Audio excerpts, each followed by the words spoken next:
Welcome dear students. ज्यामितीय आकृतियों में समरूपता का यह भाग 3 है। इसमें आज हम एक बहुत ही महत्वपूर्ण प्रमेय की उत्पत्ति को देखेंगे जो बोर्ड की परीक्षा में प्रायः पूछा जाता है। तो प्रमेय का कथन है, दो समरूप त्रिभुजों के क्षेत्रफलों का अनुपात इनकी संगत भुजाओं के वर्गों के अनुपात के बराबर होता है। तो प्रश्नानुसार या प्रमेय अनुसार हमने यहाँ दो त्रिभुज PQR और ABC बनाया। सबसे पहले लिखेंगे, दिया है त्रिभुज ABC समरूप त्रिभुज PQR। तब समरूपता की परिभाषा से संगत कोण बराबर होंगे। कोण A बराबर P, कोण B बराबर Q और कोण C बराबर R लिखेंगे। साथ ही साथ इनकी संगत भुजाओं का अनुपात AB बटे PQ, BC बटे QR बराबर AC बटे PR होगा। क्योंकि समरूपता की परिभाषा ये है कि अगर दो त्रिभुज समरूप होंगे तो उनके संगत कोण बराबर होते हैं और उनकी संगत भुजाएं आनुपातिक होती हैं। इस आधार पर ये हमको मिला। अब हमें सिद्ध करना है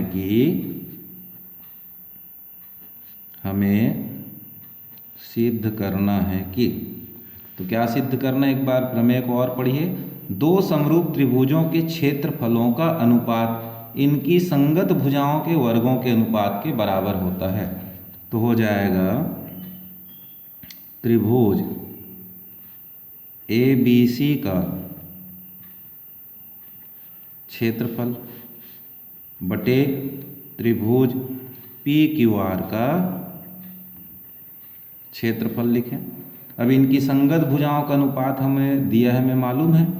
इसके वर्गों के अनुपात के बराबर हमको प्रूव करना है, यानी AB बटे PQ का वर्ग, BC बटे QR का वर्ग और AC बटे PR का वर्ग। ठीक, तो ये आपके प्रमेय के अनुसार हो गया कि क्षेत्रफलों का अनुपात इनकी संगत भुजाओं के वर्गों के अनुपात के बराबर होता है। इस प्रमेय को प्रूफ करने के लिए दिए गए चित्र में छोटी सी रचना की आवश्यकता होगी और रचना इस प्रकार है कि P से QR पर लंब PS खींचेंगे और शीर्ष A से BC पर AD लंब खींचेंगे। इस रचना को यहाँ हम लिखें। रचना AD लंब BC तथा PS लंब QR पर खींचा। रचना पूरे होने के बाद हम उत्पत्ति देखेंगे।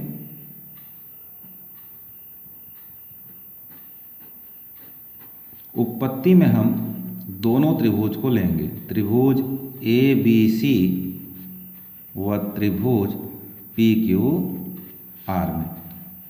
तो यहाँ लिख सकते हैं area of triangle ABC upon area of triangle PQR, या फिर लिख सकते हैं त्रिभुज ABC का क्षेत्रफल।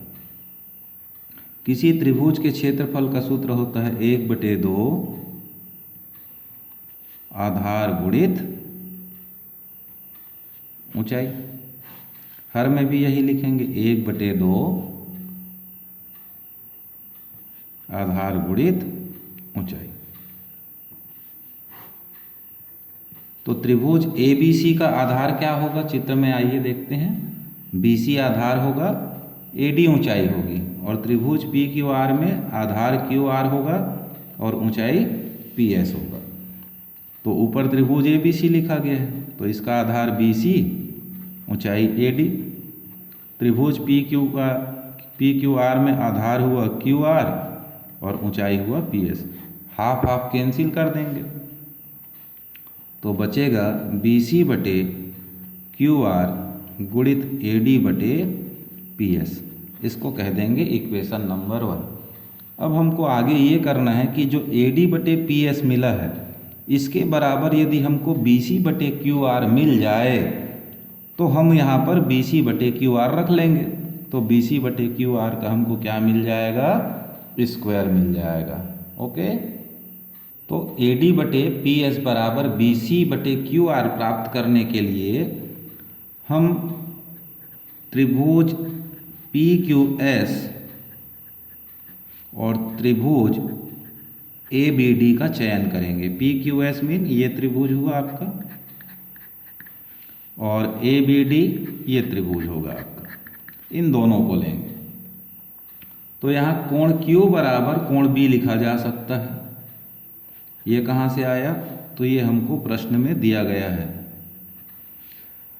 ये कोण जो S बन रहा है और ये D बन रहा है, ये डाला गया लंब है, इसलिए कैसा होगा, लंबवत होगा। तो इसका नंबर रख लेते हैं 1 और इस एंगल का नाम रखते हैं 2। तो angle 1 is equal to angle 2 क्या हुआ, बराबर कारण 90 डिग्री। और जब किसी दो त्रिभुज के दो संगत कोण बराबर हों तो लिखा जाता है कोण कोण उप प्रमेय से दोनों त्रिभुज समरूप हो जाते हैं। त्रिभुज पी क्यू एस समरूप त्रिभुज ए बी डी। और जब त्रिभुज समरूप हो तो उनकी संगत भुजाएं आनुपातिक होती हैं। तो हम लिख सकते हैं ए बी बटे पी क्यू बराबर ए डी बटे पी एस। ठीक, परंतु प्रश्न में दिया हुआ है कि ए बी बटे पी क्यू जो है बी सी बटे क्यू आर के इक्वल है। अब मान लीजिए इसको मैं 2 नंबर और इसको 3 नंबर दूँ, तो आप देखेंगे 2 और 3 का जो लेफ्ट हैंड साइड है ए बी बटे पी क्यू सेम है।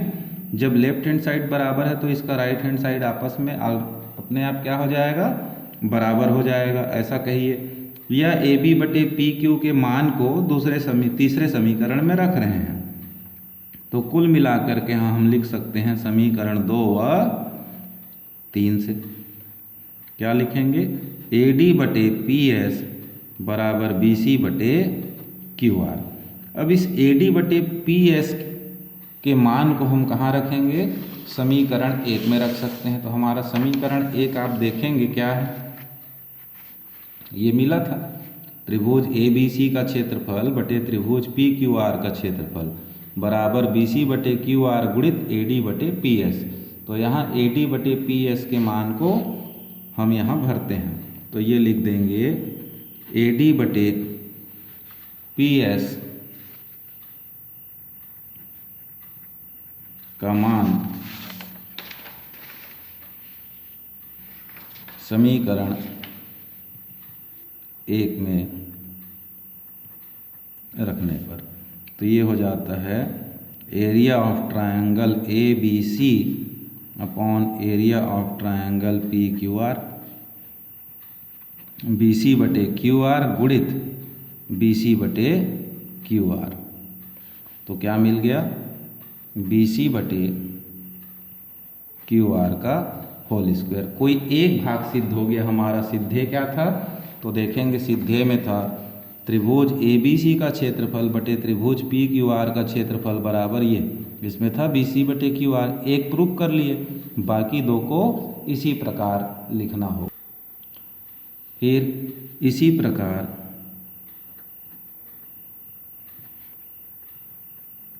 त्रिभुज ए बी सी का क्षेत्रफल बटे त्रिभुज पी क्यू आर का क्षेत्रफल बराबर ए बी बटे पी क्यू का क्षेत्रफल तथा त्रिभुज ए बी सी का क्षेत्रफल बटे त्रिभुज पी क्यू आर का क्षेत्रफल बराबर ए सी बटे पी आर का वर्ग। और लास्ट में लिख देंगे अर्थात त्रिभुज ए बी सी का क्षेत्रफल बटे त्रिभुज पी क्यू आर का क्षेत्रफल बराबर ए बी बटे पी क्यू का क्षेत्रफल बराबर बी सी बटे क्यू आर का क्षेत्रफल बराबर ए सी बटे पी आर का क्षेत्रफल, और यहाँ लिखेंगे इति सिद्धम। तो ये प्रश्न बहुत इम्पॉर्टेंट है, ध्यान से इसको देखेंगे और अच्छे से इसको समझ करके बनाएंगे, परीक्षा के लिए काफ़ी महत्वपूर्ण है। इसके पूर्व की क्लास में मैंने आपको थेल्स प्रमेय पढ़ाया था, यदि आप उसको नहीं देखे होंगे तो डिस्क्रिप्शन बॉक्स में थेल्स प्रमेय का लिंक दिया जा रहा है। तो इस प्रमेय को और थेल्स प्रमेय की आप अच्छी तरीके से तैयारी करेंगे। ओके।